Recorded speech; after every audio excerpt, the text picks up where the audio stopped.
উম্মতের দ্বারা আঘাত পাওয়ার পরেও নবী উম্মতের জন্য বদদুয়া করেন নাই। যখন মক্কার মানুষেরা নবীজির কথা মানে না, ঈমান আনে না, নবীজি চলে গেছেন তায়েফ। তায়েফে যাবার পর তায়েফের মানুষও নবীজির কথা মানে না। দলে দলে বড় বড় ধারালো পাথর নবীজির গায়ে আঘাত করতেছে।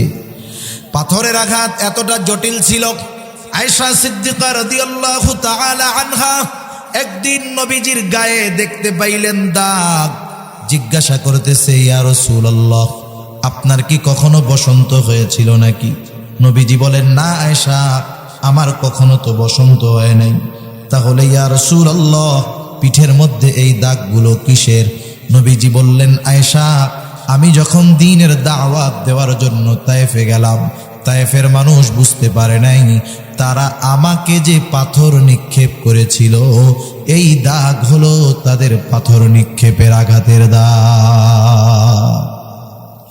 এর দ্বারা কি বোঝা যায়? পাথর গর্ত হয়ে চোক্কা চোক্কা পাথর আঘাত লাগছে, ওটা ছিদ্র হয়েছে, গায়ে ক্ষত হয়েছে, রক্ত বের হয়েছে।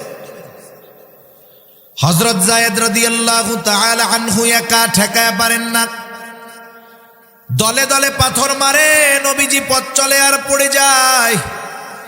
আবার উঠে বলে, বলো লা ইলাহা ইল্লাল্লাহ তুফলিহু।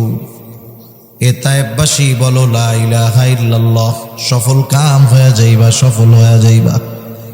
নবীজি পাথরের আঘাতে এতটা রক্তাক্ত হয়ে গেছেন, রক্ত গা ভিজে, জামা ভিজে, গা বেয়ে বেয়ে জুতার মধ্যে ঢুকে গেছে, রক্ত শুকায়া পায়ের সাথে জুতাটা আটকে গেছে। নবী অতিরিক্ত দুর্বল হয়ে গেছে। পড়ন্ত বিকালে নবীজি একটা আঙ্গুর বাগানের পাশে গিয়ে বিশ্রাম নিচ্ছে। ক্লান্ত শ্রান্ত দেহ, জিব্রাইল আলাইহিস সালাম হাজির। এসে বলে, ইয়া রাসূলুল্লাহ, এই কওম আপনার সাথে কেমন আচরণ করেছে? আল্লাহ তাআলা সব কিছু দেখছেন। আজকে আমি একা আসি নাই, আমার সাথে নতুন একজনকে নিয়ে আসছি, যে ইতিপূর্বে কখনো আপনার কাছে আসে নাই। নবীজি বলেন, এইবার ওই ফেরেশতা এসে আমাকে সালাম দিল। সালাম দেওয়ার পরে বলে, ইয়া রাসূলুল্লাহ, এই কওম আপনার সাথে কেমন আচরণ করেছে আপনার মালিক সব জানে। তিনি আমাকে আপনার কাছে পাঠিয়েছেন আপনার নির্দেশ মান্য করার জন্য, আদেশ পালন করার জন্য। আপনি যদি নির্দেশ দেন, দুই পাহাড় দিয়ে ইয়াখরুজাল্লাহু মিন আসলাবিহিম মান ইয়াবুদুল্লাহ ওয়াহদাহু, তাইলে এদের থেকে ওই প্রজন্ম বের হবে। সুবহানাল্লাহ। একটু চিন্তা করেন কতটুকু মোহাব্বত, ভালোবাসা, দয়া উম্মতের প্রতি থাকার কারণে উম্মতের দ্বারা কষ্ট পাওয়ার পরেও উম্মতকে শাস্তি দেওয়ার ব্যাপারে আল্লাহর নবী কখনো বলেন। শুধু তাই না, এই নবীর উম্মতের প্রতি দয়া যে দুনিয়ায় তা না, আরো অনেক হাদিস আছে। আখিরাতের ময়দান সবচাইতে কঠিন অবস্থা। দুনিয়ায় যেই মানুষটা আমাকে আপনাকে সবচাইতে বেশি ভালোবাসে, কিয়ামতের দিন সেও আমাকে চিনবে না। যেই মা সন্তানকে এত ভালোবাসে, ওই মাও কিন্তু কিয়ামতের দিন সন্তানকে চিনবে না। আল্লাহ তাআলা কোরআনুল কারীমের মধ্যে বলেন, ইয়াউমা ইয়াফিরুল মারউ মিন আখিহি ওয়া উম্মিহি ওয়া আবিহি ওয়া সাহিবাতিহি ওয়া বানিহি লিকুল্লি ইমরিইন মিনহুম ইয়াউমাইযিন শা'নুন ইউগনি। আল্লাহ তাআলা বলেন, সেই দিন ভাই ভাইয়ের থেকে পলায়ন করবে। ওয়া উম্মিহি ওয়া আবিহি, পিতা মাতার থেকে পলায়ন করবে। ওয়া সাহিবাতিহি ওয়া বানিহি, স্ত্রী সন্তানদের থেকে পলায়ন করবে, শুধু নিজের চিন্তা করবে, কেউ কাউকে চিনবে না। বরং মা চিন্তা করবে সন্তানরে জাহান্নামে দিয়া হলেও নিজে জান্নাতে যাওয়া যায় কিনা। ওই কঠিন মুসিবতের দিন, যেই দিন আমার আপনজন কেউ আমাকে চিনবে না, ওই কঠিন মুসিবতের দিনও নবীজি তার উম্মতকে ভুলবে না। বিসমিল্লাহির রহমানির রহিম। لقد جاءكم رسول من أنفسكم عزيز عليه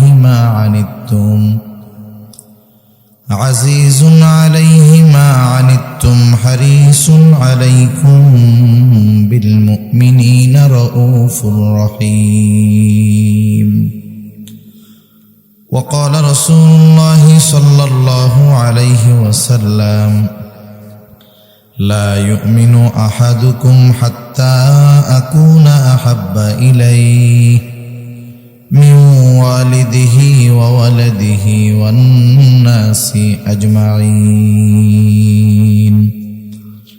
أو كما قال النبي صلى الله عليه وسلم: اللهم صل على محمد وعلى آل محمد كما صليت على إبراهيم وعلى آل إبراهيم إنك حميد مجيد. اللهم بارك على محمد وعلى آل محمد كما باركت على إبراهيم وعلى آل إبراهيم إنك حميد مجيد. দয়াময় আল্লাহ রব্বুল আলামিনের দরবারে অগণিত শুকর যে মহান মালিক আমাদের হায়াতে বরকত দিয়ে সুস্থ রেখে তার মহান হুকুম এশার নামাজের পরে এই পর্যন্ত উলামা ইকরামের জবান থেকে বহুত গুরুত্বপূর্ণ কথা শ্রবণ করবার, আমাকেও আপনাদের খেদমতে কিছু কথা বলবার সুযোগ যে মহান মালিক দান করেছেন, সে মহান মনিবকে খুশি করার জন্য মহব্বতের সাথে জবান খুলে অন্তর থেকে আমরা একবার কালিমাতুশ শুকর পাঠ করি, আলহামদুলিল্লাহ। অগণিত দুরূদ ও সালাম সাইয়্যিদুল আম্বিয়া, আশরাফুল আম্বিয়া, খাতামুল আম্বিয়া, ইমামুল মুরসালিন, রহমাতুল লিল আলামিন মুহাম্মাদুর রাসূলুল্লাহ সাল্লাল্লাহু আলাইহি ওয়াসাল্লামের উপর। যেহেতু আমার আসলে সময় কম, আমি অল্প সময়ে কিছু কথা আপনাদের খেদমতে বলবার নিয়তে পবিত্র কোরআনুল কারীমের সূরা তাওবা থেকে একটা আয়াত ও রাসূলুল্লাহ সাল্লাল্লাহু আলাইহি ওয়াসাল্লামের অগণিত হাদিস থেকে একটা হাদিস পাঠ করেছি। আল্লাহ তাআলার কাছে তৌফিক চাই, আল্লাহ তাআলা কিছু কথা বলার সুযোগ করে দেন যে কথাগুলো আমাদের সবার দুনিয়া এবং আখিরাতের জন্য কল্যাণকর হয়। সকলে বলি আমিন। সম্মানিত উপস্থিতি, এ দুনিয়াতে আল্লাহ তাআলা আমাদেরকে অজস্র অগণিত দামি দামি নেয়ামত দান করছে।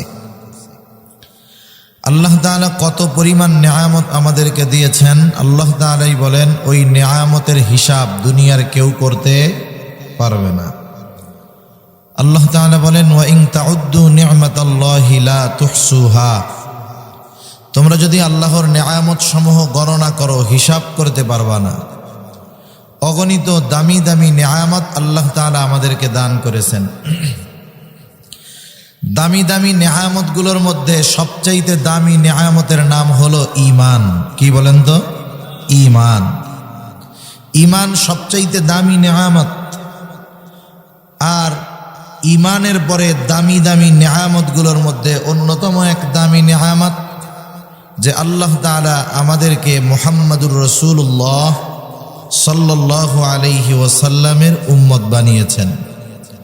প্রথমে মুমিন বানিয়েছেন, এরপরে মুহাম্মাদুর রাসূলুল্লাহ সাল্লাল্লাহু আলাইহি ওয়াসাল্লামের উম্মত বানিয়েছেন। শুধু তাই না, নবীজি সাল্লাল্লাহু আলাইহি ওয়াসাল্লাম হলেন মুমিনদের জন্য বিশেষ এক অনুগ্রহ। আল্লাহ তাআলার পক্ষ থেকে মুমিনদের জন্য বিশেষ এক রহমত, বিশেষ এক অনুগ্রহ হলো মুহাম্মাদুর রাসূলুল্লাহ সাল্লাল্লাহু আলাইহি ওয়াসাল্লাম। একথা আল্লাহ তাআলা কোরআনুল কারীমের মধ্যে বলেন, লাকাদ মান্নাল্লাহু আলাল মুমিনিনা ইয বা'আসা ফীহিম রাসূলাম মিন আনফুসিহিম। আল্লাহ রাব্বুল আলামিন বলেন মুমিনদের জন্য আল্লাহ তাআলার বিশেষ অনুগ্রহ যে আল্লাহ তাআলা তাদের মধ্য থেকে একজন রাসূল প্রেরণ করেছেন। রাসূল আকরাম সাল্লাল্লাহু আলাইহি ওয়াসাল্লাম মুমিনদের জন্য বিশেষ অনুগ্রহ। তবে তিনি গোটা সৃষ্টি জগতের জন্য দয়া রহমত। আল্লাহ তাআলা কোরআনুল কারীমের মধ্যে আমার আপনার নবীজির ব্যাপারে ঘোষণা দিয়ে বলেন, ওয়ামা আরসালনাকা ইল্লা রাহমাতাল লিল আলামিন। আল্লাহ তাআলা বলেন, আপনাকে আমি জগৎ সমূহের জন্য রহমত হিসাবে প্রেরণ করেছি।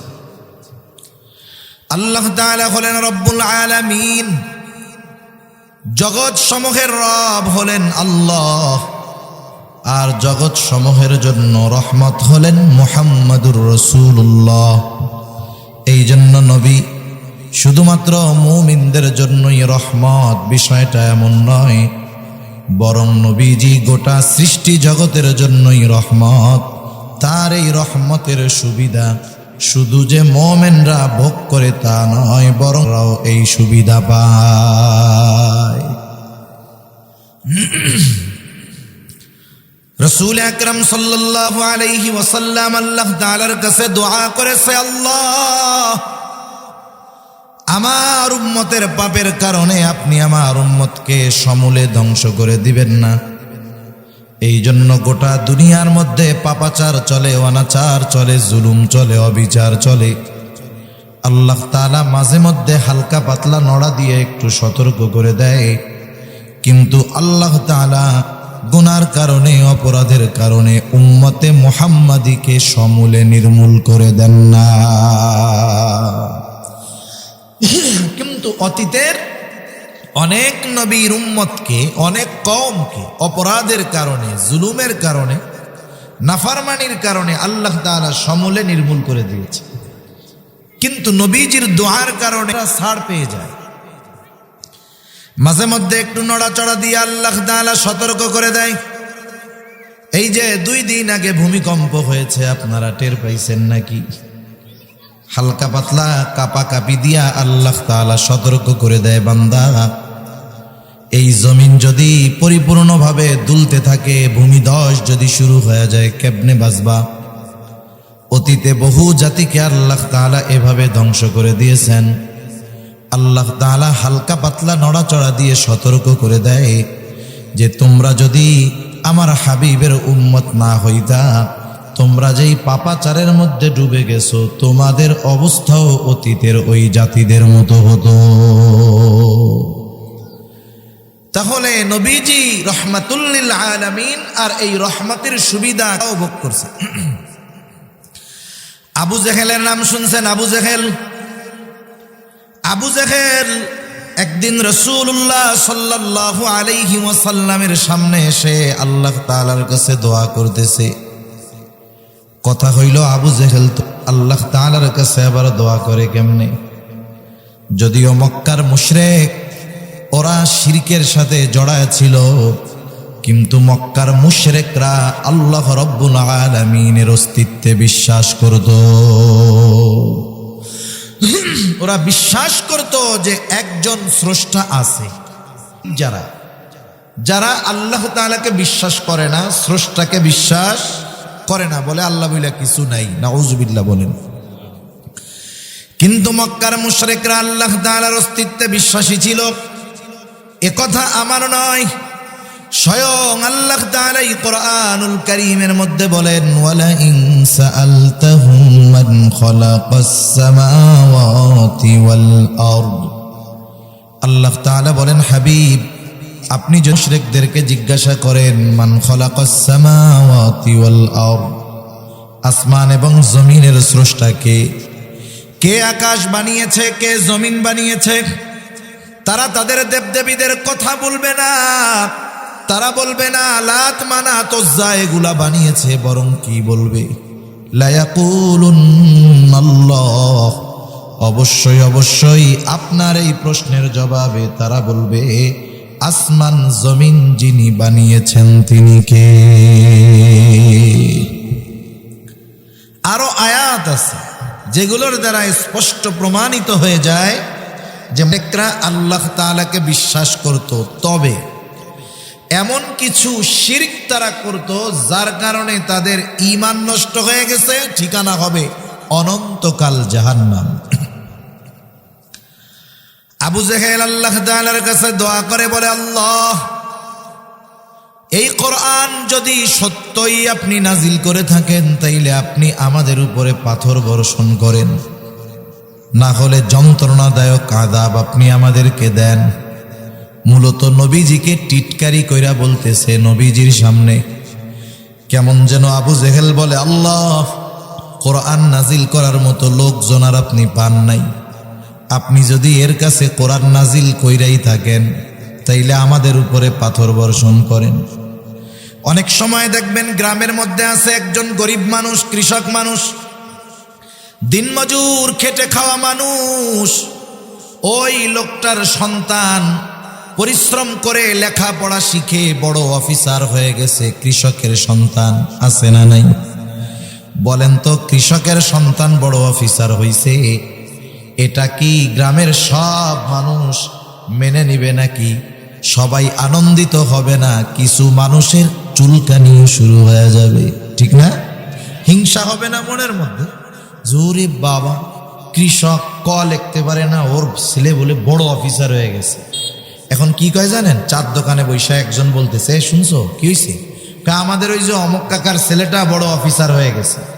এখন ওই যে যারা তো খুশি হইবে ওরা বলবে আলহামদুলিল্লাহ, খুব ভালো। আর যার চুলকানি আছে কি বলবে? ওরে আল্লাহ, এ খবর শোনার আগে মরলাম না কেন? এরকম বলার লোক তো আলহামদুলিল্লাহ আপনাদের এদিকে নাই। এখন কম তো ওই সময় যদি আজরাইল এসে বলে তাহলে চল আমার লগে, তখন কি বলবে? আরে মিয়া, সত্য সত্য কইছি নাকি? তার মানে টিটকারি করে বলছে যে এই খবর শোনার আগে আমার মরণ হলো না কেন? আবু জেহেল বলতেছে, আল্লাহ, আপনি যদি মুহাম্মাদের উপরে কোরআন নাজিল কইরাই থাকেন তাইলে আমাদের উপরে পাথর মারেন। এ কথা বলতেছে নবীজিকে টিটকারি করে। নবীজির সামনে যখন এই কথা বলে, আল্লাহ তাআলা সাথে সাথে আবু জেহেলের এই কথার জবাব দিয়া জিবরাইল আলাইহিস সালাতু ওয়াস সালামকে নবীজির কাছে পাঠায়া দেয়। আবু জেহেলের এই কথাকে কেন্দ্র করে আয়াত নাজিল করছে আল্লাহ তাআলা। আল্লাহ রাব্বুল আলামিন কেমন যেন জবাবে বলতেছে, আবু জেহেল, তুই তো শাস্তি চাইলি, আমি আল্লাহ তোকে শাস্তি দিতাম, কিন্তু তুই কেন বাইচা গেলি? শোন, কারণ আমার হাবিব হলো রহমাতুল লিল আলামিন, এখনো দুনিয়ার জমিনে আছে। হাবিবের সম্মানে, রহমাতুল লিল আলামিনের সম্মানার্থে তোকে আযাব দিলাম না।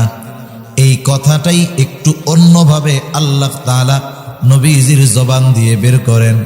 আল্লাহ তাআলা বলেন, ওয়ামা কানাল্লাহু লিয়ুআযযিবাহুম ওয়া আনতা ফীহিম। আল্লাহ তাআলা বলেন, হাবিব, ওরা তো আযাব চায়, কিন্তু ওদেরকে আপনি শোনায় দেন আপনি রহমাতুল লিল আলামিন, আপনি হলেন রহমত।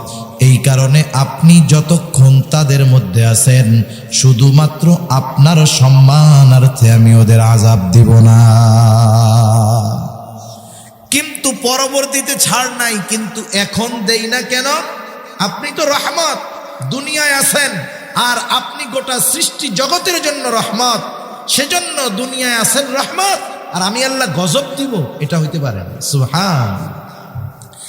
তাহলে বলেন, আবু জেহেল আযাব থেকে বাঁচছে কার জন্য? নবীজির জন্য, ঠিক কিনা বলেন?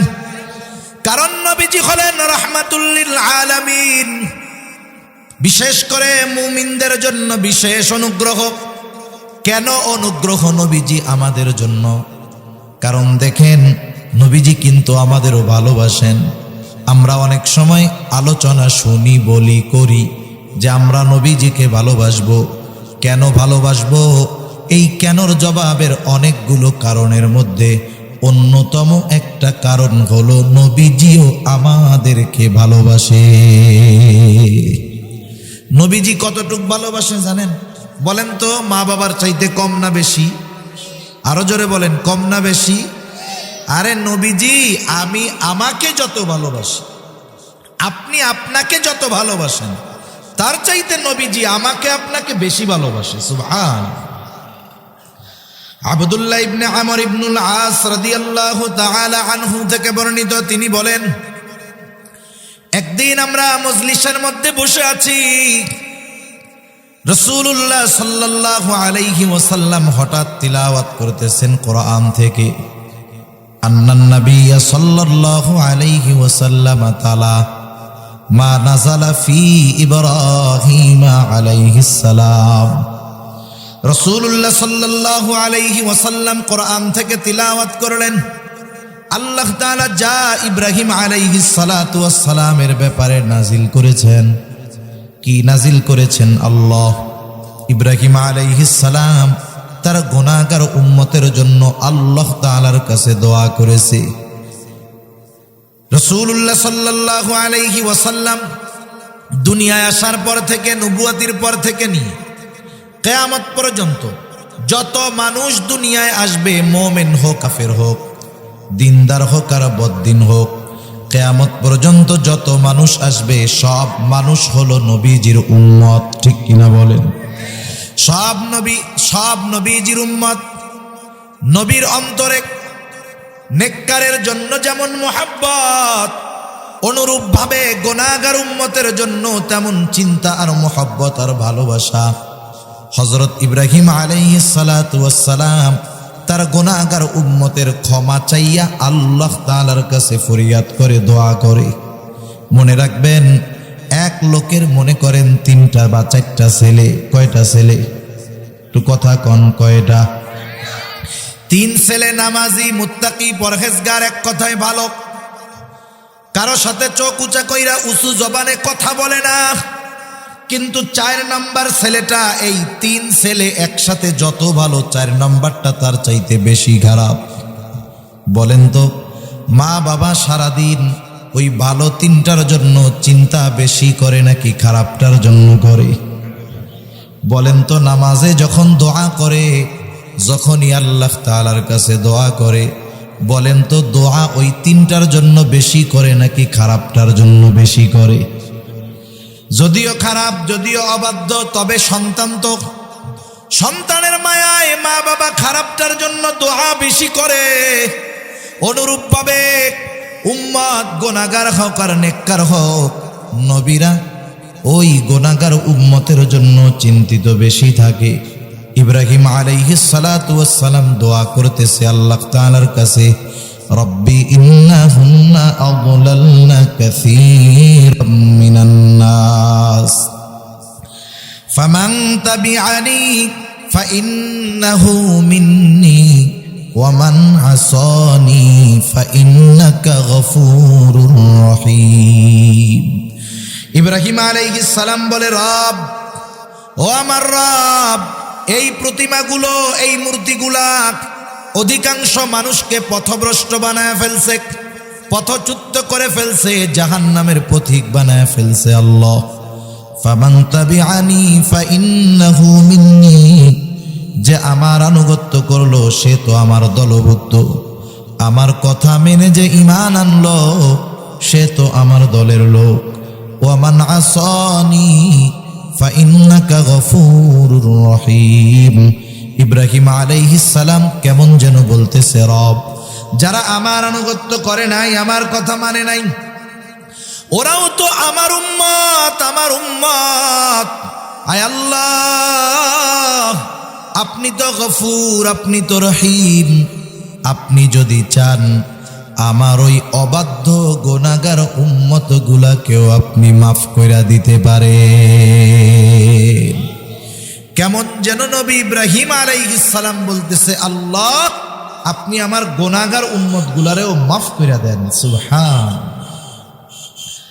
ওয়াকাল ঈসা আলাইহিস সালাম, ঈসা আলাইহিস সালাম দোয়া করতেছে তার গুনাহগার উম্মতের জন্য। আল্লাহ তাআলার কাছে বলে, ইন তুআযিবহুম ফাইন্নাহুম ইবাদুক ওয়া ইন তাগফির লাহুম ফাইন্নাকা আনতাল আজিজুল হাকীম। ঈসা আলাইহিস সালাম আল্লাহকে বলতেছে, আল্লাহ, আপনি যদি আমার উম্মতগুলারে শাস্তি দেন, তারা তো আপনারই বান্দা, আপনি যদি তাদেরকে শাস্তি দেন, ইন তুআযিবহুম ফাইন্নাহুম ইবাদুক, আপনি যদি তাদের শাস্তি দেন তারা তো আপনারই বান্দা, ওয়া ইন তাগফির লাহুম, আর যদি আপনি তাদেরকে ক্ষমা করে দেন, মাফ করে দেন, হায় আল্লাহ, কেউ তো আপনাকে জিজ্ঞাসা করবে না কেন আপনি মাফ করলেন। কেমন যেন ঈসা আলাইহিস সালাম গুনাহগার উম্মতের ব্যাপারে আল্লাহ তাআলাকে বলে, আল্লাহ আপনি আমার গুনাহগার উম্মত, আপনার এই বান্দাগুলারে মাফ করে দেন। আপনি মাফ করলে কেউ কিছু বলবে না, জিজ্ঞাসা করবে না, কারণ আপনি হলেন আজিজ, আপনি হলেন হাকিম, আপনি হলেন মহাপরাক্রমশালী, প্রজ্ঞাময়। সুতরাং আপনি আমার গুনাহগার উম্মত গুলাকে মাফ করে দেন। একটু চিন্তা করে দেখেন, দুই নবী তার গুনাহগার উম্মতের ব্যাপারে দোয়া করছে কার কাছে? আরো জোরে বলেন, কার কাছে? আল্লাহ তাআলার কাছে দোয়া করছে। অনেক সময় দেখবেন ছোট মানুষ কিছু মনে নাই, হাঁটতেছে, হঠাৎ করে দেখে ওর বয়সের আরো দুইটা পোলা চকলেট খাইতেছে। এইবার বলেন তো, ছোট বাচ্চার চকলেটের কথা মনে পড়ে কি পড়ে না? এইবার আব্বার কাছে কান্দে আর কয়, আব্বা চকলেট কিনা দাও। রাসূল আকরাম সাল্লাল্লাহু আলাইহি ওয়াসাল্লাম উম্মতের চিন্তায় বিভোর। যখন এই দুই নবীর উম্মতের ব্যাপারে দোয়া নবীজি কোরআন থেকে তিলাওয়াত করলেন, এইবার নবীজির অন্তরেও তার গুনাহগার উম্মতের চিন্তা উতলায়া উঠল।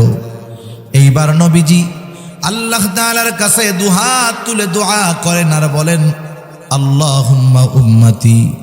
হাদিসে আসছে, ফারাফা ইয়াদাইহি ওয়া ক্বালা আল্লাহুম্মা উম্মতি উম্মতি ওয়া বাকা।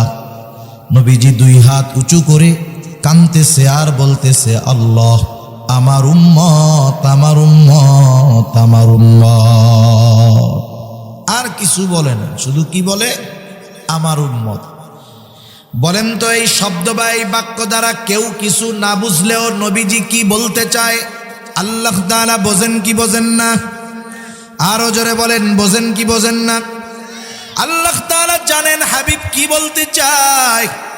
এই যে দেখেন মাদ্রাসাগুলো আছে, মাদ্রাসা বৃহস্পতিবার বিকাল বেলায় যখন ছোট বাচ্চাটা ওস্তাদের সামনে আইসা কান্না করে, আসরের পরে আইসা হুজুরের সামনে বইসা শুধু কাঁদে, বৃহস্পতিবার বিকালে শুধু কান্না করে, কিছু বলে না। হুজুরও কয়, কান্দোস কেন? ও আরো কান্দে। বলেন তো, বৃহস্পতিবার বিকাল বেলায় হুজুরের সামনে বইসা কোন ছোট বাচ্চা যদি কান্না করে, বলেন তো এই কান্নার মানে কি? কি চায়? ছুটি চায়। বলেন তো, ও যখন কান্দে হুজুরের কান্দার কারণ বোঝে কি বোঝে না? এরপরে ও কি বলে, কান্দোস কেন? কন নাইলে কাজ হবে না। ও আরো জোরে কান্দে। বলে, যতই কান্দো কাজ হবে না, কেন কান্না করো বলো? এইবার ছোট বাচ্চাটা বলে, হুজুর বাড়িতে যাব, মাল্লাইকা পড়ান। তখন হুজুর কি কয়? হাসি দিয়া কয়, যাও, আগামীকাল সন্ধ্যার আগে আবার মাদ্রাসায় হাজির হয়ে যাইবা।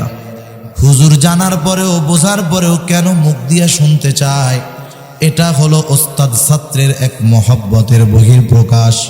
আল্লাহ তাআলা সব কিছু জানে নবীজি কেন কান্না করে, এরপরেও নবীজির জবান দিয়ে শুনতে চায়। এটা হলো আল্লাহ তাআলার ভালোবাসার এক বহিঃপ্রকাশ।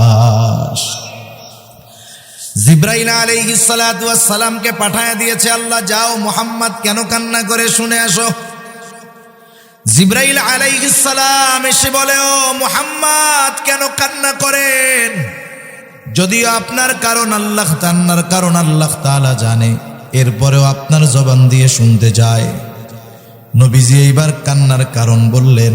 এক কথায় উম্মতের জন্য যা বলার দরকার সব বললেন। জিবরাইল আলাইহিস সালাম আল্লাহ তাআলার কাছে গিয়ে সব কথা খুলে বললেন। আল্লাহ তাআলা জিবরাইলকে জানায় দিলেন, জিবরাইল যাও, আমার হাবিবকে মুহাম্মদকে গিয়ে জানায় দাও, অচিরেই আমি তাকে তার উম্মতের ব্যাপারে সন্তুষ্ট করব, আমি কখনোই তাকে অসন্তুষ্ট করব না। রাসূলুল্লাহ সাল্লাল্লাহু আলাইহি ওয়াসাল্লাম সব সময় আমাদের জন্য যেটা কল্যাণকর সেইটার ব্যবস্থা করে দেন। নবীজির কাছে নবীজি বলেন, আল্লাহ তাআলা প্রত্যেকটা উম্মতকে একটা বিশেষ দোয়া করার সুযোগ দিয়েছে তার উম্মতের ব্যাপারে, এবং নিশ্চয়তা দিয়ে দিয়েছেন ওই দোয়াটা অবশ্যই কবুল করা হবে।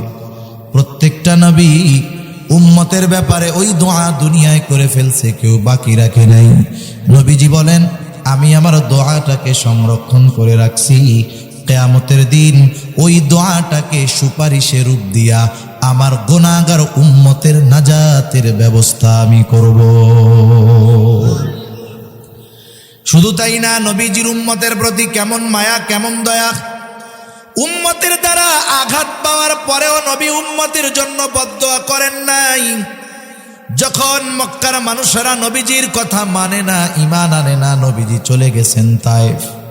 তায়েফে যাবার পর তায়েফের মানুষও নবীজির কথা মানে না। দলে দলে বড় বড় ধারালো পাথর নবীজির গায়ে আঘাত করতেছে। পাথরের আঘাত এতটা জটিল ছিল, আয়েশা সিদ্দিকা রাদিয়াল্লাহু তাআলা আনহা একদিন নবীজির গায়ে দেখতে পাইলেন দাগ। জিজ্ঞাসা করতেছে, ইয়া রাসূলুল্লাহ, আপনার কি কখনো বসন্ত হয়েছিল নাকি? নবীজি বলেন, না আয়েশা, আমার কখনো তো বসন্ত হয় নাই। তাহলে ইয়া রাসূলুল্লাহ, পিঠের মধ্যে এই দাগগুলো কিসের? নবীজি বললেন, আয়েশা, আমি যখন দ্বীনের দাওয়াত দেওয়ার জন্য তায়েফে গেলাম, তায়েফের মানুষ বুঝতে পারে নাই তারা আমাকে যে পাথর নিক্ষেপ করেছিল এই দাগ হলো তাদের পাথর নিক্ষেপের আঘাতের দাগ। এর দ্বারা কি বোঝা যায়? পাথর গর্ত হয়ে চোক্কা চোক্কা পাথর আঘাত লাগছে, ওটা ছিদ্র হয়েছে, গায়ে ক্ষত হয়েছে, রক্ত বের হয়েছে। হযরত যায়েদ রাদিয়াল্লাহু তাআলা আনহু একা ঠেকায় পারেন না, দলে দলে পাথর মারে, নবীজি পথ চলে আর পড়ে যায়। আবার উঠে বলে, বলো লা ইলাহা ইল্লাল্লাহ তুফলিহু। এ তায়েববাসী বলো লা ইলাহা ইল্লাল্লাহ, সফল কাম হয়ে যাইবা, সফল হয়ে যাইবা। নবীজি পাথরের আঘাতে এতটা রক্তাক্ত হয়ে গেছেন, রক্ত গা ভিজে, জামা ভিজে, গা বেয়ে বেয়ে জুতার মধ্যে ঢুকে গেছে, রক্ত শুকায়া পায়ের সাথে জুতাটা আটকে গেছে। নবী অতিরিক্ত দুর্বল হয়ে গেছে। পড়ন্ত বিকালে নবীজি একটা আঙ্গুর বাগানের পাশে গিয়ে বিশ্রাম নিচ্ছে। ক্লান্ত শ্রান্ত দেহ, জিব্রাইল আলাইহিস সালাম হাজির। এসে বলে, ইয়া রাসূলুল্লাহ, এই কওম আপনার সাথে কেমন আচরণ করেছে? আল্লাহ তাআলা সব কিছু দেখছেন। আজকে আমি একা আসি নাই, আমার সাথে নতুন একজনকে নিয়ে আসছি, যে ইতিপূর্বে কখনো আপনার কাছে আসে নাই। নবীজি বলেন, এইবার ওই ফেরেশতা এসে আমাকে সালাম দিল।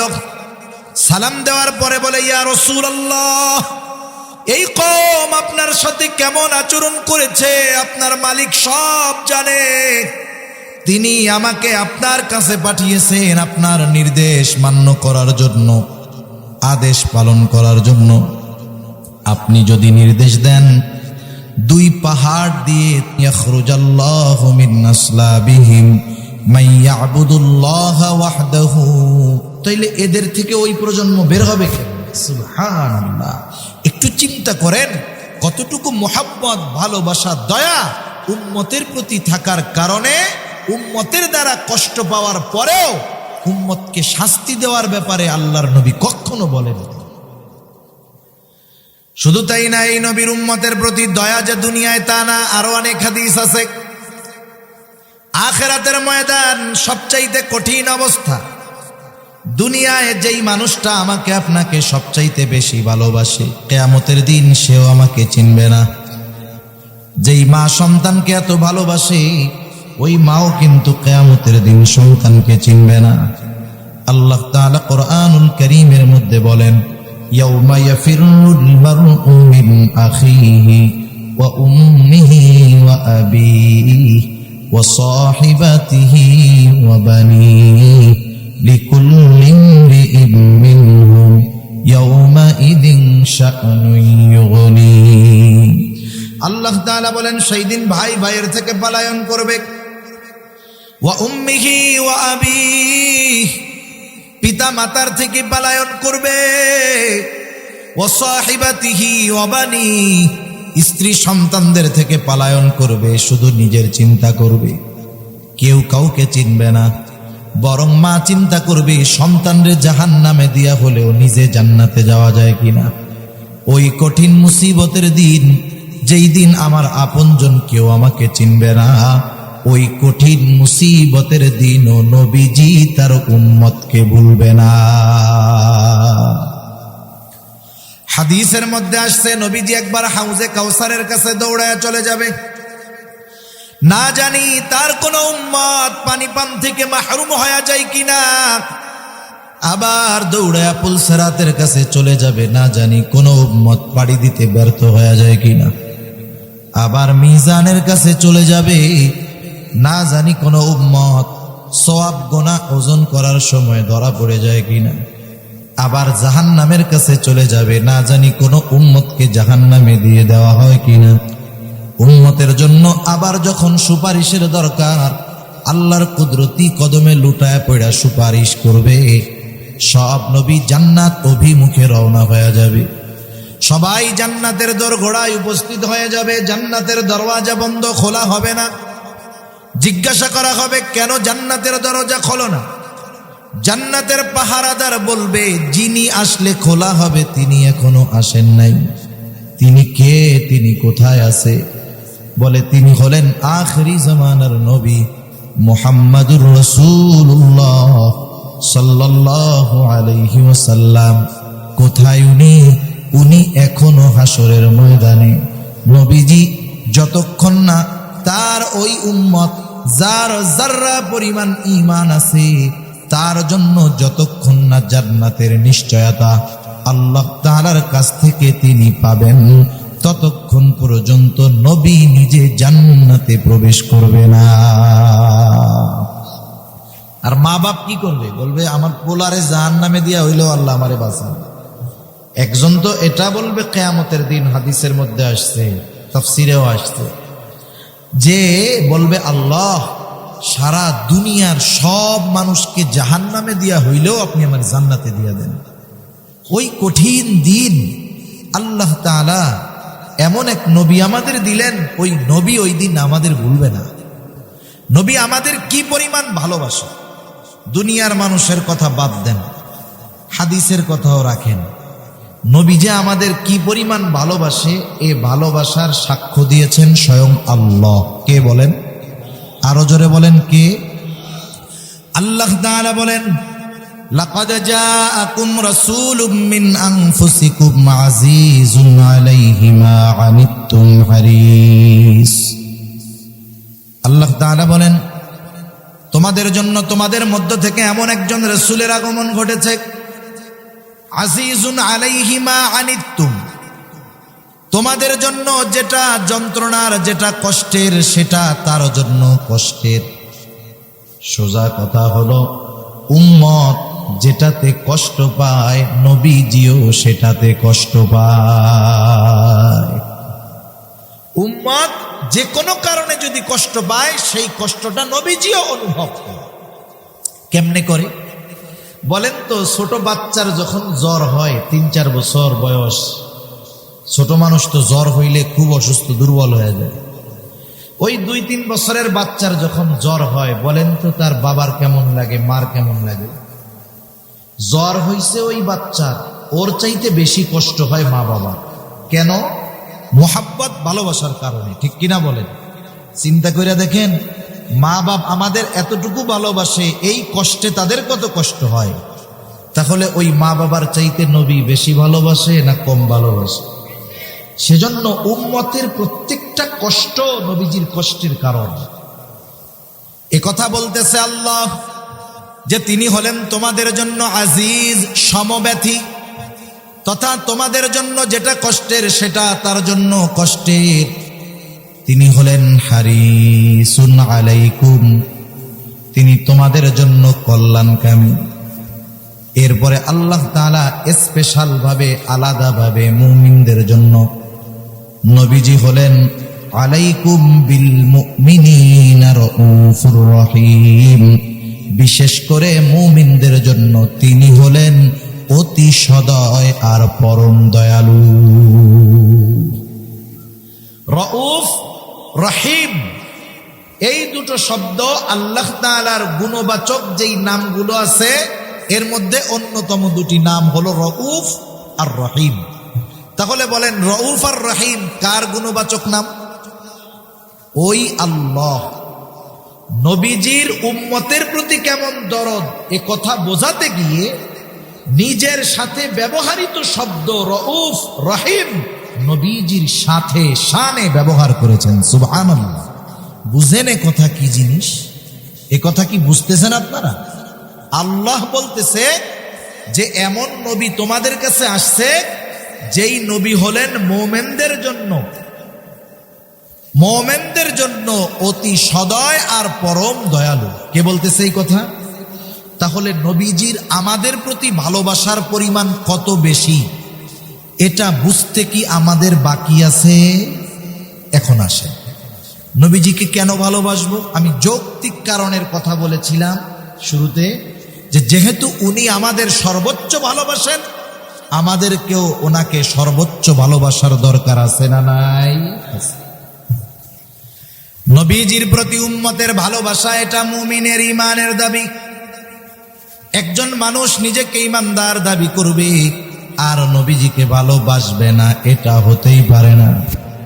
এই জন্য নবীজি হাদিসের মধ্যে আমাদের জানায়া দেন, লা ইউমিনু আহাদুকুম হাত্তা আকুনা আহাব্বা ইলাইহি মিন ওয়ালিদিহি ওয়া ওয়ালাদিহি ওয়ান নাসি আজমাইন।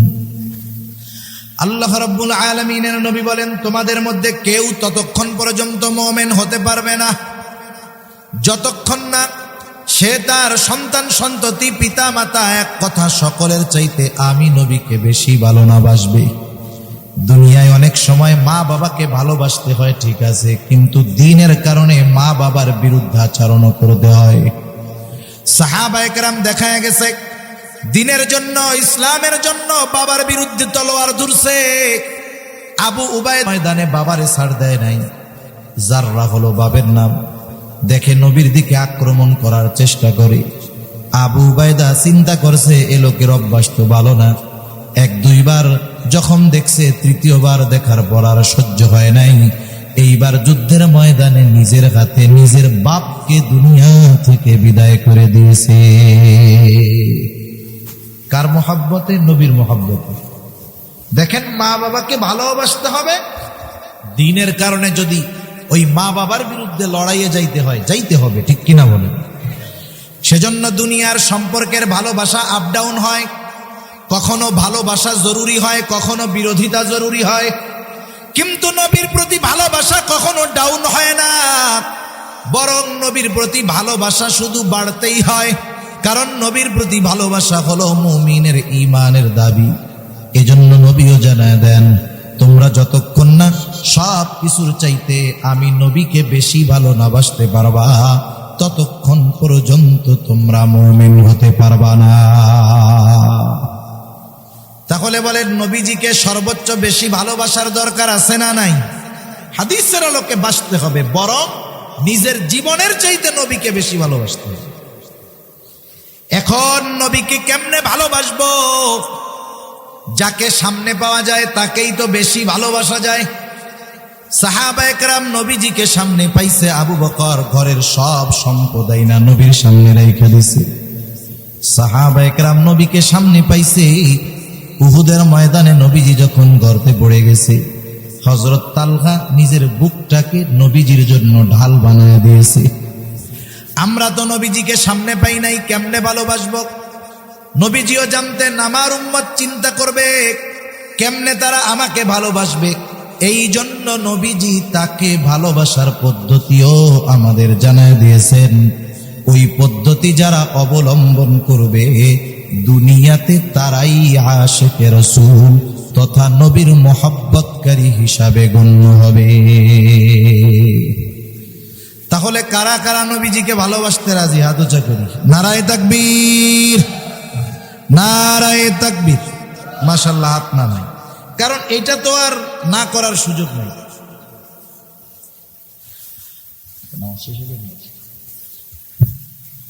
এই ভালোবাসা তো না বাইসা উপায় নাই, উপায় আছে বলেন? তাহলে নবীজি শিখায়া দিছেন কেমনে ভালোবাসতে হবে। আমাদের দেশের কিছু মানুষ আছে নিজের বানানো পদ্ধতিতে নবীকে ভালোবাসতে চায়।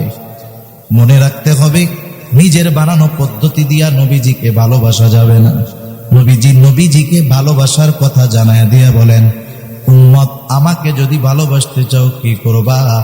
মান আহাব্বা সুন্নতি ফাকাদ আহাব্বানি ওয়া মান আহাব্বানি কানা মাই ফিল জান্নাহ।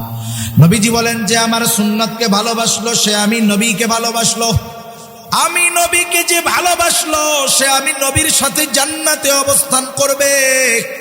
একটু চিন্তা করে দেখেন, নবীর সাথে জান্নাতে থাকার সৌভাগ্য অর্জন হয়ে যায় যারা সুন্নতকে ভালোবাসে।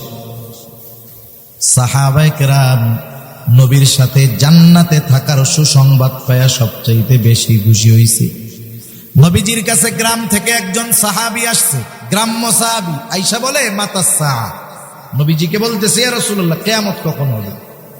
আপনারা ঢাকা যান না মাঝে মধ্যে, গৌরীপুর থেকে ট্রেনে যান না? ট্রেন মনে করেন 6টার টিকিট কাটছেন, এখন 6:30 বাজে, কাউন্টার মাস্টারে যায় কি কন, ওই ট্রেন কখন আসবে, এরকম কন না?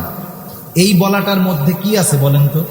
এই বলার মধ্যে যে কথাগুলো আছে সেগুলো হলো, এই মিয়া 6টার ট্রেন, 6:30 বাজে, আমরা সবাই রেডি, যাওয়ার লাইগা বইসা আছি, দেরি হয়ে যাইতেছে, ট্রেন কেন আসে না? এটা হলো মূল কথা। কিন্তু যাইয়া একটু ধাক্কা দিয়ে ওই মিয়া ট্রেন আসে না। এখন নবীজিকে ওই ব্যক্তি বলছে মাতাসা, বলার ভাব ওই রকম, সেও কেমন জানি বলতেছে যে আমি তো রেডি টেডি হয়ে বসে আছি, কিয়ামত আসবে কোন সময়, আসে না কেন? এখন বলার ভাবে নবীজি তার প্রশ্নের জবাব না দিয়া উল্টা তাকে প্রশ্ন করছে, কারণ বলার ভাব ভিন্ন রকম। এই জন্য নবীজি তাকে জিজ্ঞাসা করতেছে, মা আদাত্তালাহা, তুমি কিয়ামতের জন্য কি পাথেয় জোগাড় করছো?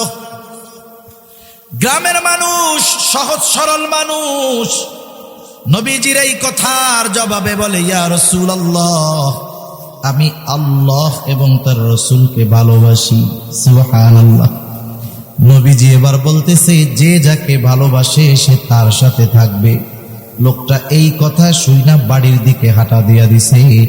হযরত আনাস রাদিয়াল্লাহু তাআলা আনহু বলেন, নবীজির মুখে ওই কথাটা শুনবার পর যে যাকে ভালোবাসে তার সাথে জান্নাতে অবস্থান করবে, এই কথা শুনে আমরা সবাই এতটা খুশি হয়েছি যে ইসলাম গ্রহণের পরে আর কোনো কথায় এতটা খুশি হই না।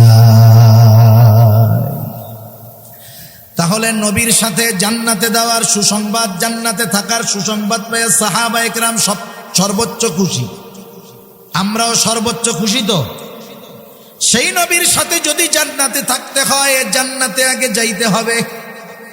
জান্নাতে যাওয়ার কর্ম যদি করে সে জান্নাতে যেতে পারবে, জান্নাতে গেলে নবীজির সাথে থাকা যাবে। এখন জান্নাতে কারা যাবে সেও নবীজি জানায় দেন। নবীজি বলেন, কুল্লু উম্মতি ইয়াদখুলুনাল জান্নাতা ইল্লা মান আবা।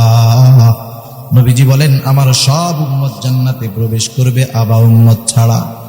জিজ্ঞাসা করা হলো, আবা উম্মত কারা? নবীজি বলেন, মান আতাআনি দাখালাল জান্নাহ, যারা আমার আনুগত্য করবে তারা জান্নাতে প্রবেশ করবে। ওয়া মান আসানি ফাকাদ আবা, যারা আমার অনুসরণ করবে না, আনুগত্য করবে না, তারা আবা উম্মত, তারা জান্নাতে যাবে না। তাহলে নবীর সাথে যদি জান্নাতে থাকতে হয় তাহলে সুন্নাতকে মোহাব্বতের সাথে অনুসরণ করতে হবে, সুন্নাতকে ভালোবাসতে হবে, নিজেও সুন্নাতওয়ালা হতে হবে। অনেক সময় আমরা সুন্নাতওয়ালাকে ভালোবাসি কিন্তু নিজে সুন্নাতওয়ালা হই না, ঠিক কিনা বলেন? তাহলে শুধু ভালোবাসলেই হবে না, ভালোবাসার সাথে সাথে নিজেও সুন্নাতওয়ালা হতে হবে। দুনিয়াতে যদি কেউ সুন্নাতওয়ালা হতে চায়, হাজারো বাধা বিপত্তি কথা তাকে শুনতে হতে পারে। অনেক যুবক ভাইরা আছেন, যুবক মানুষ দাড়ি রাখার কথা বলা হইলে দাড়ি রাখে না। এখন কথা হইল হুজুর এত সুন্নাত থাকতে দাড়ির সুন্নাতের কথা কেন আপনারা বেশি কম? কারণ দাড়ি হলো এমন একটা সুন্নাত যেই সুন্নাত পালন করলে আরো অনেক সুন্নত পালন করা সহজ হয়ে যায়। দাড়ি হলো এমন এক সুন্নাত, এই সুন্নাতের বদৌলতে হাজার হাজার গুনাহ থেকে মানুষ বাঁচতে পারে।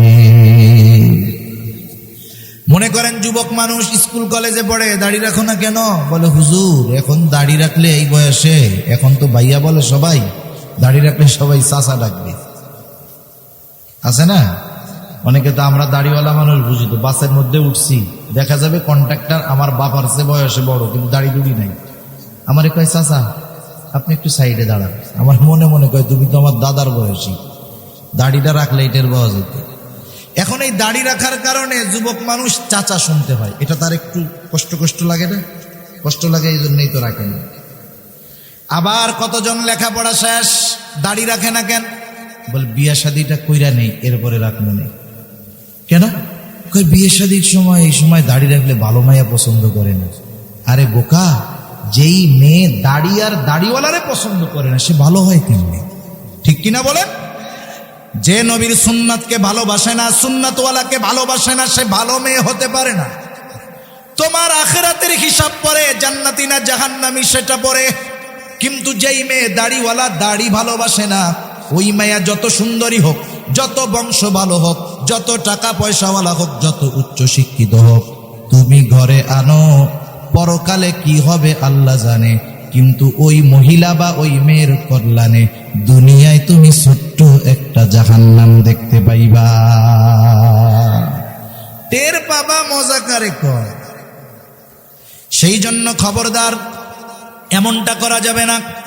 দুনিয়ায় কেউ যদি দাড়ির জন্য, সুন্নাতের জন্য তিরস্কার করে, কিয়ামতে এটা পুরস্কার পাওয়ার কারণ হবে। নবীজির সুন্নাত মানতে গিয়া যদি তিরস্কার মানুষের কাছে হইতে হয়, এটা সৌভাগ্যের ব্যাপার হতে পারে।